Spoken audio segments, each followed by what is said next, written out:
Video देख कितनी अच्छी बात कही बच्चों ने। होगा चरवाहों के पास कुत्ते होते हैं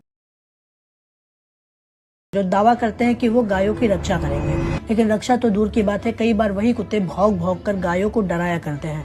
मैं यहाँ पर जिन कुत्तों की बात कर रहा हूँ आप तो समझ ही गए होंगे, वही जो अभी 2-3 गिरफ्तार हुए हैं और कुत्ते की तरह पीटे गए हैं। कम से कम 20 मिनट कंटिन्यू जूतों के सोलों से जमीन पे लेटा के मारा गया, नॉन स्टॉप मारा गया। मामला कुछ ऐसा है कि गाजियाबाद के डीएलएफ अंकुर विहार कॉलोनी में कुछ बच्चे और महिलाएं रंग खेल रहे थे।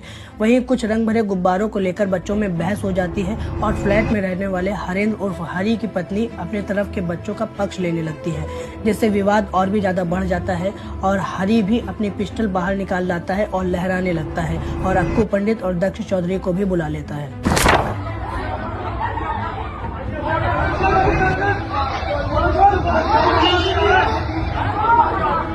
जैसा कि इनका स्वभाव पहले से ही हंगामा करने वाला है, तो हंगामा और भी ज्यादा तेज हो जाता है और विक्टिम पूजा मुखर्जी के अनुसार ये महिलाओं के साथ छेड़छाड़ करते हैं, उनके कपड़े फाड़ने की कोशिश करते हैं और पुरुषों के सर पर चोट पहुंचाते हैं, जिसकी वहां के स्थानीय लोगों ने वीडियो बनाई और पुलिस कंट्रोल रूम 112 पर सूचना दी। जब तक पुलिस आती है इससे पहले पिस्टल लहराने वाला हरी तो भाग निकला था, लेकिन अक्कू पंडित और दक्ष चौधरी अभी भी दबंगाई करने में रुकते नहीं है। इनका धमकाना अभी भी जारी था और ये दबंगाई करते हुए पुलिस को धमकाते हैं और अभद्र व्यवहार करते हैं। इसके बाद जब पुलिस इन्हें गिरफ्तार कर लेती है, सारी बातें बाहर आती हैं, तब येती नरसिंह नंद कहते हैं कि पुलिस ने 20 मिनट जूतों चप्पलों से कुत्ते की तरह कंटिन्यू मारा।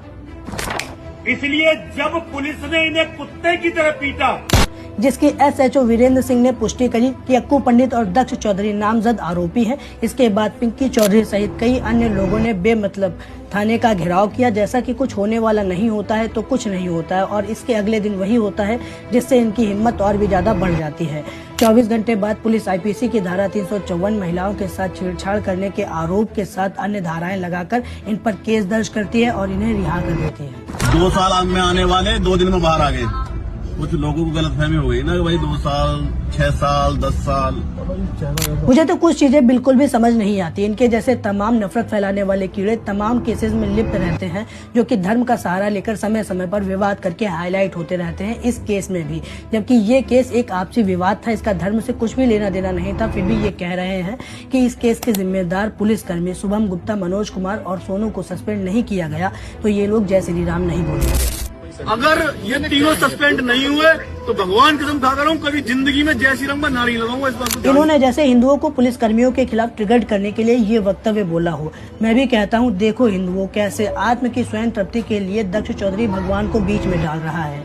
अब कहाँ हो, क्या हुआ? अब तुम्हारे धर्म की मर्यादाएं नहीं खोती? क्या हुआ? अब तुम्हारी भावनाएं आहत नहीं होती?